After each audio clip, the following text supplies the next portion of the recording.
আসসালামু আলাইকুম সুপ্রিয় দর্শক, আমরা এখন আজকে আমাদের অনুষ্ঠানের বিশেষ অতিথি হিসেবে আমরা নিয়ে এসেছি আদ্রা দক্ষিণ ইউনিয়নের যুবদল নেতা নজরুল ইসলাম সবুজ ভাইকে। আমাদের আজকে অনুষ্ঠানের বিশেষ অতিথি হিসেবে আমরা ওনাকে নিয়ে এসেছি। আজকে ওনার থেকে আমরা আসলে বিএনপির যে অবকাঠামো, যে রাজনৈতিক, যে তারা দীর্ঘ 17 বছর তারা ক্ষমতা ছিলেন না, তাদের উপর অনেক অত্যাচার নির্যাতন হয়েছে, সেই সব নির্যাতন নিয়ে আসলে ওনার থেকে আমরা কিছু জানতে চাইবো। আসলে আমরা তো দীর্ঘ সেই 2005 সালে ক্ষমতাচ্যুত হয়েছি। পরবর্তীতে আমরা 8 সালে বাংলাদেশ আওয়ামী লীগ ক্ষমতা আসার পরে বিভিন্নভাবে নাঙ্গলকোট উপজেলা আদ্রা ইউনিয়নে বিভিন্ন মানুষের প্রতি আসলে নির্যাতন জুলুম হয়েছে, নির্যাতনের শিকার হয়েছে। যেমনকি আমিও ব্যক্তিগতভাবে অনেক নির্যাতিত, এটা সারা ইউনিয়ন উপজেলার মানুষ জানে। শুধু আমি নয়, আমাদের সিনিয়র নেতৃবৃন্দ যারা আমাদের আদ্রা ইউনিয়ন ছাত্রদলের সাবেক সাধারণ সম্পাদক, আমার শ্রদ্ধেয় বড় ভাই এবং ভবিষ্যৎ আদ্রা ইউনিয়ন বিএনপি সংগ্রামী সাধারণ সম্পাদক জনাব ওমর ফারুক ভাই, তো বিভিন্নভাবে আপনারা দেখেছেন অতীতে আমাদের যে চেয়ারম্যান পদপ্রার্থী মাইনুদ্দিন ভাই চেয়ারম্যান পদপ্রার্থী হওয়ার কারণে ওনার বাড়িতে বিভিন্নভাবে হামলা করে ওনার ফ্যামিলির উপরে, ওনার মেয়ে, ওনার বাবার উপরে অত্যাচার হয়েছে এবং ওনার বাবাও নাই। আমার উপরে নির্যাতন হয়েছে, আমার বাবার উপরে নির্যাতন হয়েছে, আমার বাবাও আজকে নাই।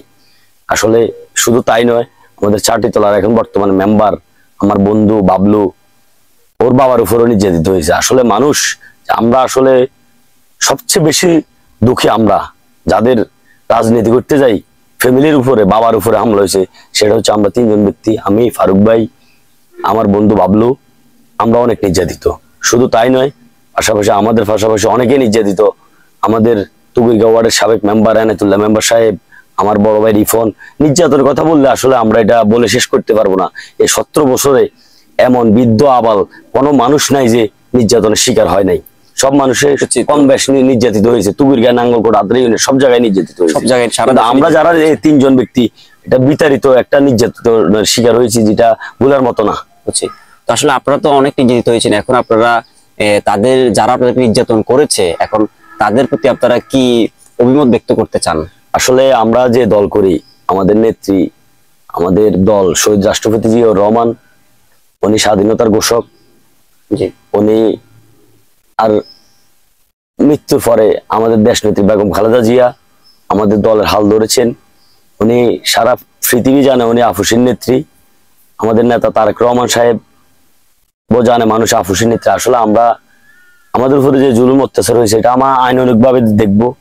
যারা আওয়ামী লীগ যেভাবে আমাদের হামলা নির্যাতন করেছে, আমরা আসলে, যে আপনারা জানেন কুকুর কিন্তু কামড় দিলে কুকুরকে কিন্তু কামড় দেওয়া যায় না, আমরা এগুলো করবো না। আমরা চাই ভবিষ্যতে আমাদেরকে দেখে মানুষ শিক্ষা নেক, শুধু আওয়ামী লীগ নয়, শুধু বিএনপি নয়, যে আমাদের সারা বাংলাদেশের যত রাজনৈতিক দল আছে, যে আমাদের বিএনপি কে দেখে আমাদের রাজনীতি, আমরা যে মানুষ আমাদের উপরে জুলুম নির্যাতন করেছে, আমরা এটার কোনো প্রতিশোধমূলক কাজ না করেই আমরা মানুষকে সাধারণ ক্ষমার দৃষ্টিতে গুণে দেখছি।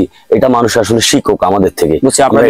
আপনাদের উদ্দেশ্যে যে সাম্য, সামাজিক মর্যাদা, সুবিচার প্রতিষ্ঠা, অবশ্যই অবশ্যই অবশ্যই এই বিষয়। তো আরেকটা লাস্ট কোশ্চেন একটা বলবো আপনাকে, যে আপনাদের বর্তমান যে ইউনিয়ন পরিষদ, যে ইউনিয়ন পরিষদের যে কিছুদিন আগে আমরা দেখলাম যে বিভিন্ন ফেসবুক, ইউটিউবে আমরা দেখতে পেলাম যে ইউনিয়ন চেয়ারম্যানদের বিরুদ্ধে অভিযোগ এসেছে যে ওনার পদত্যাগের দাবিতে সাধারণ মানুষ, ছাত্র এবং সকলে সম্মিলিতভাবে যে একটা আন্দোলন করেছে, উনি আওয়ামী লীগের পেসিস্ট, আওয়ামী লীগের সময় নির্বাচিত হয়েছেন এবং কি অনৈতিক একজন চেয়ারম্যান। আসলে এই বিষয়ে আপনি কি বলবেন?